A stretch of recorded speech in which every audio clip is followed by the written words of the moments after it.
கிருஷ்ணப்பள்ளின்னு ஒரு சின்ன கிராமம். அங்க அமிர்தா, வெனிலான்னு ரெண்டு அக்கா தங்கச்சிங்க இருந்தாங்க. ரெண்டு பேருமே கல்யாண வயசுல ரொம்ப அழகா இருந்தாங்க. ஒரு காலத்துல அந்த வீடு சந்தோஷமா கலகலன்னு இருக்கும். ஆனா காலம் எப்பவும் ஒரே மாதிரி இருக்காதுல்ல. அவங்க அம்மா சாந்தம்மா திடீர்னு இறந்துட்டாங்க. அந்த சோகத்துல இருக்க பொண்ணுங்களை காப்பாத்த வேண்டிய அப்பா ராகவையா பொறுப்பே இல்லாம அவங்கள அனாதையா விட்டுட்டு எங்கேயோ போயிட்டாரு. அதனால அந்த ரெண்டு பொண்ணுங்க வாழ்க்கையே இருண்டு போயிடுச்சு. படிச்சுட்டு இருந்தவங்க பணம் இல்லாம கூலி வேலைக்கு போக ஆரம்பிச்சாங்க. ஒரு நாள் அமிர்தாவும் வெனிலாவும் இறந்து போன அவங்க அம்மாவோட போட்டோவை பார்த்து அழுதுகிட்டே இப்படி பேசிக்கிறாங்க. அம்மா இறந்ததுக்கு அப்புறம் அப்பா நம்மள விட்டுட்டு போவாருன்னு நான் நினைச்சு கூட பார்க்கல வெனிலா. அவர் இருந்திருந்தா நம்ம வாழ்க்கை இந்த அளவுக்கு கஷ்டமா இருந்திருக்காது. இப்போ ஒருவேளை சாப்பாட்டுக்கே நம்ம ரொம்ப கஷ்டப்படுறோம். எனக்கு இதெல்லாம் நினைச்சா என்ன பண்றதுன்னே தெரியல வெனிலா. அக்கா, அழாதக்கா. நமக்கு எப்படியாவது ஒரு வேலை கிடைக்கும். நம்ம எப்படியாவது பொழைச்சுக்கலாம். நீ கவலைப்படாதக்கா. ப்ளீஸ்க்கா, அழாத. கண்ணு தொடக்கா. என்ன வேலை கிடைக்கும் வெனிலா? வயல் வேலைக்கு போனா அங்க இருக்கிற ஆம்பளைங்க பாக்குற பார்வையே சரியில்லை. ஆம்பளை துணை இல்லாத பொண்ணுங்கன்னு நம்மள எவ்வளவு கேவலமா பேசுறாங்கன்னு தெரியுமா? எங்க போகணும்னாலும் என்ன செய்யணும்னாலும் பயமா இருக்கு. இந்த கஷ்டம் எல்லாம் எப்பதான் தீருமோ தெரியல. நம்ம நிலைமை இப்படி ஆகும்னு நான் கனவுல கூட நினைக்கல வெனிலா. அப்படி சொல்லி அமிர்தா அழுதுகிட்டே இருக்கும்போது அப்ப அந்த ஊர்ல இருக்க ராஜுன்னு ஒருத்த வீட்டுக்கு வரான். ராஜு வந்து அமிர்தா வெனிலா கிட்ட இப்படி பேசுறான். என்னம்மா 2 நாளா வேலைக்கு வர சொல்லி பேசிட்டே இருக்கேன்ல. வேலை பத்தி பேச வர சொன்னா நீங்க 2 பேருமே வரல. என்னாச்சுமா? ஏன் நீங்க 2 பேரும் வரல? இல்லங்க, நாங்க இங்க வந்தா எல்லாரும் எங்களை ரொம்ப ஒரு மாதிரி பாக்குறாங்க. அது ரொம்ப டார்ச்சரா இருக்கு. அதான் நாங்க வரல. என்னம்மா சொல்றீங்க? டார்ச்சரா இருக்கா? யாரும் உங்களை டார்ச்சர் பண்றது? நீங்க என்கிட்ட எதுவுமே சொல்லல. அது வந்து நாங்க எத்தனை தடவை சொன்னாலும் யாரும் அதை பெருசா எடுத்துக்கிறதே இல்ல. அதான் நாங்க இங்க உட்காந்து அழுதுட்டு இருக்கோம். ஐயோ, ஏதோ நீங்க ரொம்ப கஷ்டப்படுறீங்க போல. சரி, நாளைக்கு வேலைக்கு வாங்க. யாராவது உங்களை தொந்தரவு பண்ணா என்கிட்ட நேர வந்து சொல்லுங்க. நான் உங்களை பாத்துக்கிறேன். சரியா? கவலைப்படாதீங்கம்மா. சரிங்க, வரோம். ஆனா இந்த ஊருக்குள்ள வேலை இருந்தா மட்டும் சொல்லுங்க. ஊரை விட்டு வெளியில வேலைனா வேண்டாம். அங்க இருக்கவங்க கூட சண்டை போற அளவுக்கு எங்க கிட்ட சக்தி இல்ல. அவங்க கூட எங்கனால ஒத்து போகவும் முடியாது. அமிர்தா சொன்னதை கேட்ட ராஜுக்கு என்ன சொல்றதுன்னே தெரியல. அங்கிருந்து கிளம்பிடுறான். வீட்டுல மறுபடியும் அமைதி. 2 நாளா அவங்க எதுவும் சாப்பிடவும் இல்ல. வெனிலா, நம்ம 2 பேரும் 2 நாளா சாப்பிடவே இல்ல. என்ன பண்றதுன்னு தெரியல. ரொம்ப பசியாவும் இருக்கு. உனக்கு பசிக்கலையா? எதுவுமே சொல்லாம இருக்க. எனக்கு ரொம்ப பசிக்குதுக்கா. ஆனா வீட்டுலதான் காசு இல்லையே. நம்ம அப்படி பட்னி கிடக்குற நிலைமை வந்துருச்சுக்கா. என்ன சொல்றதுன்னே தெரியலக்கா. இப்படி பேசி 2 பேரும் ஒருத்தர் ஒருத்தர் கட்டி பிடிச்சு அழுதுட்டு இருக்காங்க. அப்ப இவங்களோட கவலைய பார்த்த அவங்க அம்மாவுடைய ஆன்மா ரொம்ப கஷ்டப்படுது. அப்ப திடீர்னு அங்கே ஒரு அதிசயம் நடந்துச்சு. அம்மாவோட போட்டோல இருந்து ஒரு ஒளி வந்து ஒரு பட்டு சேலை கீழே விழுந்துச்சு. அத பார்த்ததும் அவங்க 2 பேருக்கும் ஒரே அதிர்ச்சி. அப்ப அமிர்தா அதிர்ச்சியில கண்ணீரோட இப்படி சொல்றா. அம்மா, இது நீதானா? நீ எங்களை பாத்துட்டு இருக்கியா? எங்க பேச்ச நீ கேக்குறியாமா? எங்க கஷ்டத்தை பார்த்துட்டு தான் இதை அனுப்புனியா? அம்மா, பேசுமா. ஏதாச்சும் பேசுமா. அமிர்தா அம்மாவோட பேச ட்ரை பண்றா. ஆனா அங்கிருந்து எந்த பதிலும் வரல. அந்த சேலை மட்டும் நின்னுக்கிட்டே இருக்கு. இதையெல்லாம் பார்த்துட்டே நிக்கிற வெனிலா அமிர்தா கிட்ட இப்படி சொல்றா. அக்கா, இது ஏதோ மாய சேலை மாதிரி இருக்கு. அம்மா தான் நமக்காக இதை அனுப்பியிருக்காங்கன்னு நினைக்கிறேன். இத பிடிச்சு ஏதாவது வரம் கேப்பமா? பசிக்கு சாப்பாடு கேட்டா கண்டிப்பா கிடைக்கும்க்கா. இது கண்டிப்பா நம்ம கஷ்டத்தை தீக்கும்க்கா. வெனிலா அப்படி சொன்னதும் அமிர்தா அந்த மென்மையான சேலைய கையில எடுத்துக்கிட்டா. அத தொட்டா ரொம்ப மிருதுவா கதகதப்பா இருந்தது. அம்மா, இந்த சேலை மூலமா நீதான் எங்களை காப்பாத்தணும். ரொம்ப பசிக்குது. ஏதாவது சாப்பாடு கொடுமா. எங்களுக்கு ஏதாவது உதவி பண்ணுமா ப்ளீஸ். அமிர்தா கேட்ட அடுத்த நிமிஷமே அந்த சேலையில இருந்து ஒரு பிரகாசமான வெளிச்சம் வந்து அவங்க முன்னாடி இருந்த தட்டுல சுட சுட சாப்பாடு, பருப்பு, நெய்ன்னு நிறைய உணவு வருது. வாசனை வீடு முழுக்க பரவிடுச்சு. அப்ப வெனிலா ஆச்சரியத்துல இப்படி சொல்றா. அக்கா, அம்மா நம்ம பேச்ச கேட்டுட்டாங்க. இன்னும் ஒரு நல்ல வாசனை. 2 நாள் கழிச்சு இப்படி ஒரு சாப்பாடு பார்க்கவே சந்தோஷமா இருக்குக்கா. எனக்கு பசிக்குதுக்கா. 2 பேரும் இப்ப வயிறார சாப்பிடுறாங்க. சாப்பிட்டு முடிச்சதும் அந்த உணவு பாத்திரங்கள் எல்லாம் மாயமா மறைஞ்சு போகுது. ஆனா அந்த புடவை மட்டும் அங்கேயே இருக்குது. அக்கா, இந்த சேலை நம்ம கிட்ட இருந்தா இனி நமக்கு எந்த குறையும் இல்லக்கா. அம்மா நம்மள ஆசீர்வாதம் பண்ணிருக்காங்க. நாம இந்த பழைய வீட்டை சரி பண்ணி நம்ம வறுமைய போக்கிக்கலாம்க்கா. ஆமா வெண்ணிலா, ஆனா இந்த விஷயம் யாருக்கும் தெரியக்கூடாது. குறிப்பா ராஜு மாதிரி ஆளுங்களுக்கு தெரிஞ்சா இந்த சேலைய பறிக்க பாப்பாங்க. ரொம்ப ஜாக்கிரதையா இருக்கணும், சரியா? அப்படி பேசிட்டு அந்த சேலைய ஒரு பெட்டியில போட்டு பத்திரமா பூட்டி வச்சாங்க. அம்மாவை நினைச்சுக்கிட்டு அந்த சேலை கொடுக்கிற உணவை சாப்பிட்டுட்டு நிம்மதியா இருந்தாங்க. அப்படியே நாட்கள் போகுது. ராஜு கூப்பிட்ட வேலைக்கு இவங்க போகவே இல்ல. ஒரு வாரம் கழிச்சு ராஜு மறுபடியும் வீட்டுக்கு வர்றான். விருந்து சாப்பாடு சாப்பிட்டுட்டு இருக்கத பார்த்து அவனுக்கு ஆச்சரியம் தாங்கல. என்னம்மா, ஒரு வாரத்துக்கு முன்னாடிதான் சாப்பாட்டுக்கு வழி இல்லைன்னு சொன்னீங்க. இப்ப இப்படி இவ்ளோ பெரிய விருந்து சாப்பிடுறீங்க. வேற எங்கேயாவது வேலை கிடைச்சிருச்சா என்ன? நான் கூப்பிட்ட வேலைக்கும் நீங்க வரல. இதெல்லாம் புரியலையே, சொல்லுங்கம்மா. வெண்ணிலா ஏதோ சொல்ல வர அமிர்தா நிறுத்திட்டு பேசுறா. இல்லங்க, எங்களுக்கு வேற எங்கேயோ வேலை கிடைக்கல, நாங்களும் போகல. எங்களை பார்த்து பாவம் நினைச்சு சில பேர் கொடுத்த பிச்சை தான் இந்த சாப்பாடு. இதுதான் எங்களுக்கு கிடைச்சது. இததான் விருந்தா நினைச்சு நாங்க சாப்பிட்டுட்டு இருக்கோங்க. பாருங்க அமிர்தா, நீங்க சொல்றத கேட்கவே எனக்கு ரொம்ப கஷ்டமா இருக்கு. எனக்கு எங்க வீட்டுல பொண்ணு பாக்குறாங்க கல்யாணத்துக்கு. வேற எங்கேயோ இருக்கிற பொண்ணை கல்யாணம் பண்ணிக்கிறத விட உங்களை கல்யாணம் பண்ணிக்கிட்டா உங்க வாழ்க்கையும் மாறும்னு எனக்கு தோணுது. நீங்க இப்படி வறுமையில வாடி பிச்சை எடுக்கிறது எனக்கு பிடிக்கல. அமிர்தா, நான் உங்களையும் கல்யாணம் பண்ணிக்கலாம்னு நினைக்கிறேன். இத பத்தி நீங்க என்ன சொல்றீங்க அமிர்தா? ராஜு சொன்னதை கேட்டு அமிர்தாவும் வெண்ணிலாவும் அதிர்ச்சி ஆயிட்டாங்க. என்ன சொல்றீங்க நீங்க? கல்யாணம்னா சும்மாவா? எங்க கிட்ட எதுவுமே இல்ல. அப்புறம் உங்க வீட்ல வரதட்சணை கேட்க மாட்டாங்களா?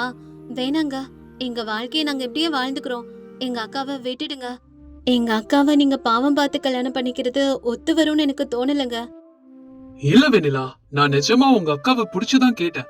ஒருவேளை எங்க வீட்டுல வரதட்சணை கேட்டாலும் அந்த பணத்தையும் நானே உங்களுக்கு கொடுக்கறேன். என் வீட்டு பக்கம் எந்த தொந்தரவும் இருக்காது. என்ன நம்புங்க, நான் எங்க அம்மா அப்பாவை சமாளிச்சுக்கிறேன். ஒரு பிரச்சனையும் இல்ல. உங்க அக்கா யோசிச்சு விருப்பத்தை சொன்னா போதும். ராஜுவோட நல்ல மனச பார்த்து அமிர்தாவுக்கு என்ன சொல்றதுன்னே தெரியல. அமைதியா நிக்கிறா. அமிர்தா, உன் முடிவை நீ இப்பவே சொல்ல வேணாம். நல்லா யோசிச்சுட்டு கொஞ்ச நாள் கழிச்சு சொல்லு. ஒன்னும் பிரச்சனை இல்ல, நான் காத்திருக்கிறேன் அப்படின்னு சொல்லிட்டு ராஜு கிளம்பிட்டான். அவன் போனதுக்கு அப்புறம் அமிர்தா வெனிலா கிட்ட இப்படி சொல்றா. வெனிலா, நம்ம ராஜு பத்தி தப்பா நினைச்சிட்டோண்டி. அவரு ரொம்ப நல்லவரா இருக்காரு. ஆம்பளை துணை இல்லாம இருக்கிற நம்மள காப்பாத்த நினைக்கிறாரு. அவருக்கு மனைவியா போக போறது பெரிய அதிர்ஷ்டம் தானே. அமிர்தா சொன்னதை கேட்டு வெனிலாவும் சந்தோஷப்பட்டா. ரொம்ப நல்ல முடிவுக்கா. நாளைக்கு ராஜு வந்ததுக்கு அப்புறம் சம்மந்தத்தை சொல்லிடலாம், சரியா? அடுத்த நாள் ராஜு வந்ததும் அமிர்தா அவன் கிட்ட தன்னோட சம்மதத்தை சொல்றா. ராஜுவும் ரொம்ப சந்தோஷப்படுறான். அவன் வீட்டுல சொல்லி அவங்களோட சம்மதத்தோட ராஜு அமிர்தா கல்யாணம் ரொம்ப சிறப்பா நடக்குது. அமிர்தாவுக்கு நல்ல முறையில கல்யாணம் நடந்ததை நினைச்சு வெண்ணிலாவும் ரொம்பவே சந்தோஷப்படுறா. இப்படி எல்லாமே நல்லபடியா போயிட்டு இருக்கும் போது கல்யாணம் நடந்து 2 நாள்ல ராஜு வந்து அமிர்தா கிட்ட இப்படி கேக்குறான். அத கேட்ட அமிர்தா அதிர்ச்சி அடைறா. அமிர்தா, எனக்கு ஒரு உண்மை தெரிஞ்சாகணும். மறைக்காம சொல்றியா நீ? என்னங்க இப்படி சீரியஸா கேக்குறீங்க? என்ன விஷயம் சொல்லுங்க. அமிர்தா, இப்ப நான் கேட்க போற விஷயத்துக்கு நீ மறைக்காம உண்மையை மட்டும்தான் சொல்லணும், சரியா? நாளைக்கு ஒரு நாள் உங்க வீட்டு ஜன்னல் வழியா உள்ள பார்த்தேன். அப்ப நீங்க உங்க அம்மா போட்டோல இருந்து ஒரு சேலையை எடுத்தீங்க. அந்த சேலை பயங்கரமா மின்னிட்டு இருந்துச்சு. ஆனா அந்த சேலை கிட்ட நீங்க சாப்பாடு கேட்ட உடனே சாப்பாடு வந்துச்சு. நீங்க கேக்குற பொருள் எல்லாம் வந்துச்சு. இப்ப சொல்லு, அந்த மாய சேலை எங்க இருக்கு? எங்க வச்சிருக்கீங்க? அமிர்தாவுக்கு இப்பதான் ராஜுவை பத்தின உண்மையே தெரிய ஆரம்பிக்குது. அவன் அந்த மாய சேலைக்காகத்தான் கல்யாணம் பண்ணிருக்கான்னு. அப்ப அமிர்தா இப்படி சொல்றான். அது இப்ப அது எதுக்குங்க? நான் அப்புறம் சொல்றேன். அந்த பேச்ச தயவு செஞ்சு விடுங்க பிளீஸ், எனக்காக. ஆனா ராஜு விடல. அவகிட்ட கேட்டுக்கிட்டே இருந்தான். அமிர்தா எதுவும் சொல்லாம இருக்கவே கோபத்துல அவளை அடிக்க ஆரம்பிச்சான். மரியாதையா சேலை எடுத்துக்கூட. உன் மேல ஆசைப்பட்டு நான் கல்யாணம் பண்ண நினைச்சியா? அந்த சேலைக்காகத்தான் உன்னை கல்யாணம் பண்ண. சேலையை கொடுத்தா நீ ராணி மாதிரி இருக்கலாம். இல்லைன்னா உன் வாழ்க்கைய இன்னையோட நான் நரகமாக்கிடுவேன். புரியுதா? சேலை எங்க இருக்குன்னு சொல்லு அமிர்தா. உன்கிட்ட தானே கேட்டுக்கிட்டே இருக்க. இப்படி அமைதியா இருந்தா என்ன அர்த்தம்? சொல்லு. ராஜுவோட இந்த உண்மையான கொடூர குணத்தை தெரிஞ்சுக்கிட்ட அமிர்தாவுக்கு பயங்கரமா அதிர்ச்சி ஆகுது. ஆனாலும் அவ எதுவுமே பேசாம அமைதியா இருக்கா. ராஜு மேலும் மேலும் இந்த மாதிரி மிரட்டுறான். ஹே அமிர்தா, உன்கிட்ட தாண்டி கேட்டுட்டே இருக்க. அந்த சேலை எங்கடி இருக்க? அது வந்து அந்த சேலை என்கிட்ட இல்ல, வெனிலா கிட்ட தாங்க போயிருக்கு. இத கேட்ட ராஜுவோட எண்ணம் இன்னும் கேவலமா மாறுச்சு. அப்ப அவன் அமிர்தா கிட்ட இந்த மாதிரி சொல்றான். அப்படியா?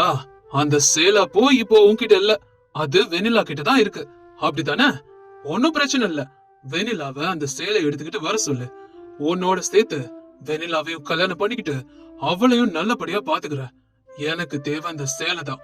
இப்போ அந்த சேலையோட வெனிலாவை வர சொல்லு. ராஜுவோட கேவலமான பேச்சு கேட்ட வெனிலாவுக்கு பயங்கரமா கோபம் வருது.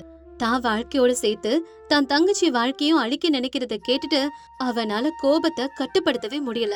அப்ப அவ இப்படி பேசுறா. சீ, நீ எல்லாம் ஒரு மனுஷனா? உன்னை போய் நல்லவன் நம்பி நான் கல்யாணம் பண்ணிக்கிட்டேனே, உன்னோட சுயரூபம் இப்பதான் தெரியுது. ஒரு சேலைக்காக என் தங்கச்சி வாழ்க்கையும் அழிக்க பாக்குறியா? என் உயிர் இருக்கிற வரைக்கும் அந்த சேலையை நான் உன்கிட்ட தர மாட்டேன். அது எங்க அம்மா கொடுத்த ஆசீர்வாதம்.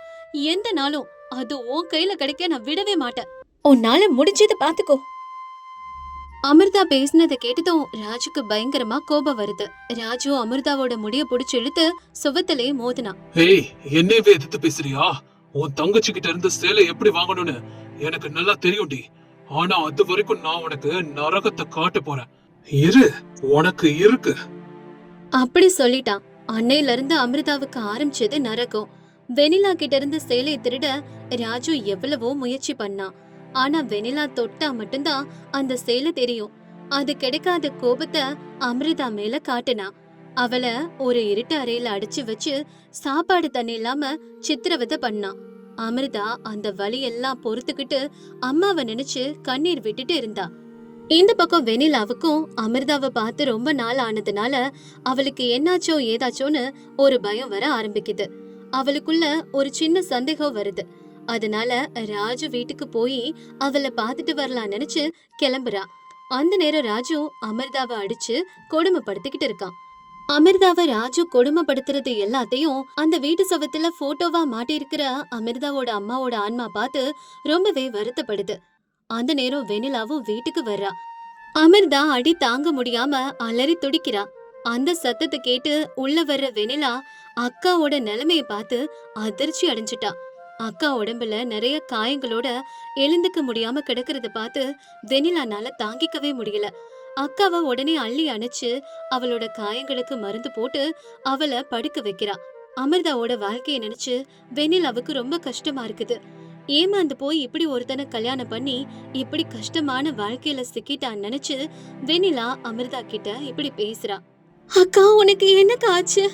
உன்ன அந்த ராஜு ராணி மாதிரி பாத்துக்குவா நினைச்சுதானக்கா நானும் உன்ன அந்த ராஜுவை கல்யாணம் பண்ணிக்க சொன்னேன். ஆனா உன் நிலைமை இப்படி இருக்கு. வெனிலா அமிர்தா கிட்ட இப்படி சொல்லிட்டு இருக்கும் போதே அங்கே ராஜு வர்றான். வெனிலா கையில இருக்க பையன் பார்த்து சிரிச்சுக்கிட்டே இப்படி சொல்றான். என்ன வெனிலா, கடைசியா வந்துட்டு போல? அப்புறம் அந்த பையில என்ன இருக்கு? அந்த மாய சேலை தானே? அது ஒழுங்கு மரியாதை என் கையில கொடுத்துடு, இல்லைன்னா இந்த வீட்டை விட்டு நீங்க 2 பேரும் உயிரோட போகவே முடியாது. இப்ப வெனிலா அந்த சேலைய ஆத்திரத்தோட தூக்கி ராஜு முகத்திலே எறிறா. அதுக்கப்புறம் வெனிலா இந்த மாதிரி சொல்றா. சீ, நீ எல்லாம் ஒரு மனுஷனா? இந்த சேலுக்காக நாடகம் ஆடி என் அக்காவை ஏமாத்தி கல்யாணம் பண்ணிட்டு இந்த அளவுக்கு அவளை அடிச்சு கொடுமைப்படுத்திருக்கியே. உனக்கு இந்த சேலை தானே வேணும்? இந்தா இதை எடுத்துக்க.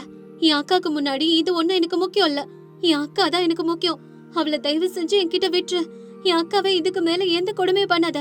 உன்ன மாதிரி ஒரு மோசமான மனுஷனை நம்பினதுக்கு இது எங்களுக்கு கிடைச்ச தண்டனையா நாங்க நினைச்சுக்கிறோம். அந்த புடவை எடுத்துக்கிட்டு இங்க இருந்து போயிடு. ஆனா ராஜு அந்த புடவைய பார்த்த உடனே அந்த புடவையில இருந்து வந்த ஒளி ராஜுவோட மனச மாத்திருச்சு. அவனோட கண்ணுல இருந்து தண்ணி வந்துச்சு. அவனோட மனசுல இருந்த கெட்ட எண்ணங்களும் பேராசைகளும் அவனை விட்டு அடியோட ஒழிஞ்சு போயிடுச்சு. ராஜு இப்ப மனம் திருந்தி இந்த மாதிரி பேசுறான். அமிர்தா, என்ன மன்னிச்சிடுமா. நான் மனம் திருந்திட்டேன். என் பேராசை இவ்வளவு நாள் என் கண்ணை மறைச்சிருந்துச்சு. இந்த சேலைக்காக உன்னை ரொம்ப கஷ்டப்படுத்திட்டேன். வெனிலா, நீயும் என்ன மன்னிச்சிடுமா. எனக்கு இந்த சேலை வேணாம், பணமும் வேணாம். உங்க அன்பு இருந்தா அதுவே எனக்கு போதும். தயவு செஞ்சு 2 பேரும் என்ன மன்னிச்சிடுங்கம்மா. நான் என்னோட தப்பு எல்லாத்தையுமே உணர்ந்துட்டேன். அப்படி சொன்ன ராஜு அமிர்தா கால்ல விழுந்து கதறி அழுகிறான். அவனோட வருத்தத்தை பார்த்து அமிர்தாவோட மனசு மாறிடுச்சு. அந்த நிமிஷம் அந்த சேலை காத்துல பறந்து பெரிய வெளிச்சத்தை கொடுத்தது. அந்த வெளிச்சத்திலிருந்து நிறைய நகைகளும் பணமும் வந்துச்சு. இதையெல்லாம் பார்த்து இவங்க 3 பேரும் ஆச்சரியப்பட்டு போனாங்க. அப்புறம் அந்த சேலை வெனிலா அமிர்தாவோட அம்மாவோட உருவமா மாறுச்சு. இவங்க 3 பேரையும் ஆசீர்வாதம் பண்ணிட்டு அந்த உருவம் மாயமா மறைஞ்சிடுச்சு. அந்த மாய சேலையில இருந்து கிடைச்ச பணத்தை வச்சு ராஜு பெரிய பிசினஸ் ஆரம்பிச்சான். அமிர்தாவும் ராஜுவும் சேர்ந்து வெண்ணிலாவுக்கு நல்ல இடத்துல கல்யாணம் பண்ணி வச்சாங்க. வெண்ணிலா, இப்ப நீ இன்னொரு வீட்டுக்கு போற. அம்மாவோட ஆசையும் உன் தியாகமும் தான் நம்மள இந்த நிலைமைக்கு கொண்டு வந்துச்சு. புகுந்த வீட்டுல நீ நல்லபடியா இருக்கணும், சரியா? சந்தோஷமா இருக்கணும் வெண்ணிலா, நீ எப்பவுமே. அதான் என்னோட ஆசை. உனக்கு எந்த கஷ்டமும் வராது. சரிக்கா, நீ சொன்ன மாதிரியே நான் ரொம்ப சந்தோஷமா பொறுப்பா நடந்துக்குவேன். அது போல நீயும் மாமாவும் ரொம்ப சந்தோஷமா இருக்கணும்க்கா. அதுக்கப்புறம் அமிர்தாவும் வெண்ணிலாவும் எந்த கவலையும் இல்லாம அவங்க அம்மாவோட ஆசீர்வாதத்தால சந்தோஷமா வாழ்ந்துட்டு வந்தாங்க.